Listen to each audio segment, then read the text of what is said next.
question is what's going on. The author, Nicholas Moroney. Non-stop rush, defiantly must Breathe.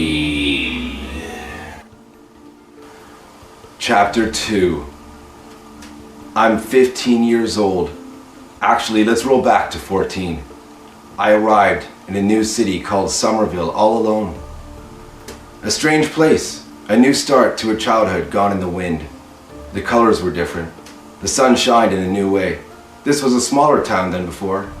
It was nothing of what I thought. I noticed how small the city was while driving towards my new home with my family, brother 5 years old, mother and father. I was dreading getting to my new home, having to unpack. Fucking work! I hate it. It stresses me out. But what was I dreading? The worst was starting at my new school, high school, but I knew that it wouldn't last long.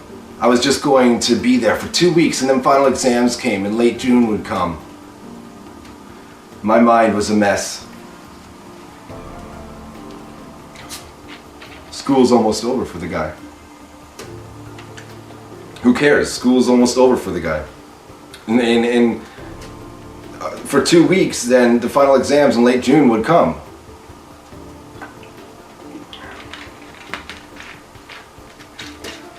My mind was a mess, colors looking all the same, lights shining so bright I could barely breathe. The morning had come, time for school. Lost already in the paranoia of not fitting in, getting beat up, or my usual subject, personality. Lost in a wave of changing mentality. Lying to fit in, lying to be cool, lying to become the kid on everybody's mind. The jack on the box, ready to pop out and amaze the world of Summerville. Stay cool, I told myself. Distance yourself and your ace of spades will explode. Picking out who would be my friends and who my enemies. My mother was yelling at me to get ready for school, I acknowledge. My dad was already gone to his new job, in his beautiful fucking Porsche Boxster. But as you can tell, my mind is a little creatively bound. My thoughts just race, I can't control them, only God can hear them. And you, of course, so fuck everybody. It started to rain, and I could hear the bus coming, so I ran out to catch it. I got on, and silence hit as I walked on. I sat all by myself in front of the bus, then it seemed everybody's conversation started up again. I was already lost as a nobody. Forgotten in the sounds of laughter and screaming, cries of bullies beating on the hopeless nerds and outcasts. I was not yet marked. Where was I going to fit in, I wondered. Okay. It's one big sentence. I was already lost as a nobody, forgotten in the sounds of laughter and screaming, cries of the bullies beating on the hopeless nerds and outcasts. I was not yet marked. Where was I going to fit in, I wondered. So I kept to myself, staring out the window at the cars, trees, and people going about their daily plans. I felt like getting up and showing the people of the bus that I was here to stay and that they better like me or pay. Don't mess with me. I've gone crazy, so if you want life to continue without a hitch, join my clan, then you too can be popular schizophrenic like me. Those were my thoughts, racing as fast as a fly, moving to avoid your fucking slapping head. Don't mess with me. Don't mess with me. I've gone crazy, so if you want life to continue without a hitch, join my clan. Then you too can be popular, schizophrenic like me. Those were my thoughts, racing as fast as a fly, trying to avoid your fucking slapping hand. The bus stopped. We had arrived at my high school, Jack Russell High. The yard was full of kids, talking, smoking, eating, which I wondered group I would jump into. None, I guess. All the kids from the bus got off quickly and went to their separate corners. So I stood there all alone, alerted my eyes to an overview of the schoolyard. The smokers were pushing each other, joking around. The geeks were studying and joking around. The outsiders were silent, looking dark and goth-like, probably thinking of death and suicide, and joking around. Then the bell rang. I went and got my schedule from the principal's office and headed to my first class. Remember, I only had 2 weeks to go through this pain and suffering of being the new kid. Then summer would arrive. I couldn't wait till then. The misty mornings and hot afternoons, the sun beating down upon me while I played baseball. I was a good baseball player, but couldn't seem to make friends. I just did my own thing and stuck to my own teammates, proving to them I was better, laughing at their faults. They hated me in my old town. I was a jerk. I took baseball very seriously, for the summer at least. In the winter, hockey was my sport, and the same thing happened when I played hockey. I was a jerk. I was good, but stuck it to everyone on the team. I was good, but I stuck it to everyone on the team. I wasn't a bully on the ice, but I hogged the puck and scored a lot.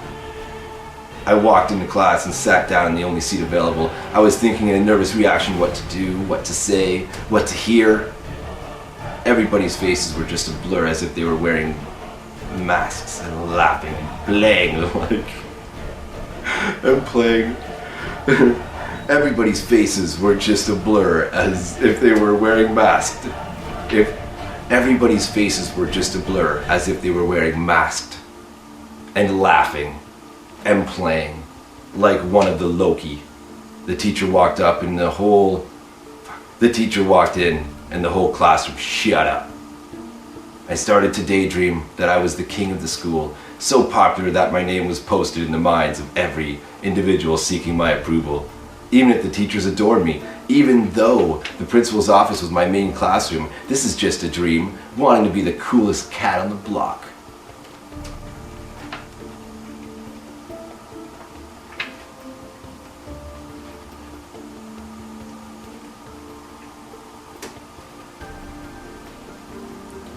The blurriness stopped.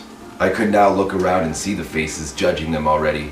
I saw one kid down in his books before the teacher started to teach. He looked like easy prey.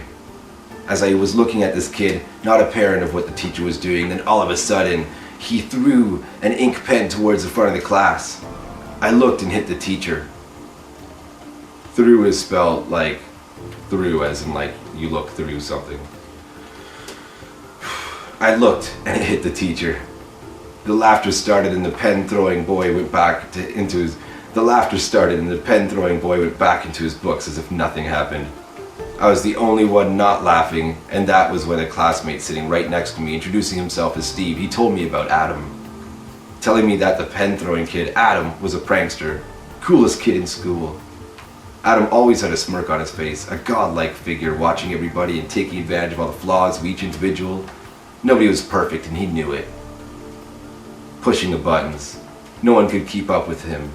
He was a con artist, and for some weird reason, I wanted to be his best friend. Being the first person to talk to me, Steve, he invited me to chill with him on lunch break. I was intrigued. A friend that fast? Did he know that I was studying his every move? In the past, I've slipped up and trusted someone. That person took my life and stomped all over it. Watching carefully, Steve seemed to be a reliable person, but the belief of having a real friendship seemed far-fetched. I'll see how it goes. Cool doesn't come easy, and neither does come trust. Steve led me right into the smoking section of the school. He pulled out a smoke. The peer pressure hit. He handed me one. I took it and choked on it like I was having a panic attack. But with the cool comes sacrifice. But for some reason, Steve didn't laugh. He just told me that I'd get accustomed to it. You do. Smoke enough tobacco, suck on that fag. You get used to sucking on fags. Eventually you can suck on fags hard. No problem. Like I do. It was odd hanging out. It was odd. I was hanging out with this Steve fellow, but he didn't seem to have any other friends himself. He had, though, I had just noticed, the same smirk as did the troublemaker, Adam. I thought nothing of it at the time. Here was Steve talking to me, but listening I was not. I was watching his every move, hoping he wouldn't ask me a question while talking to me. My mind was wandering. All I could see was lights, and dizziness occurred moments later. It was as if I passed out and woke up a month later. For some reason, I remember hanging out with Steve for the last weeks of school. All alone. Just the two of us. Sucking on fags. I noticed that Adam wasn't at the schoolhouse for the end of the season. My curiosity was growing, but couldn't remember anything else. End of chapter 2. People is stupid. I'm the dish man. Dish man dishes. Come to Hum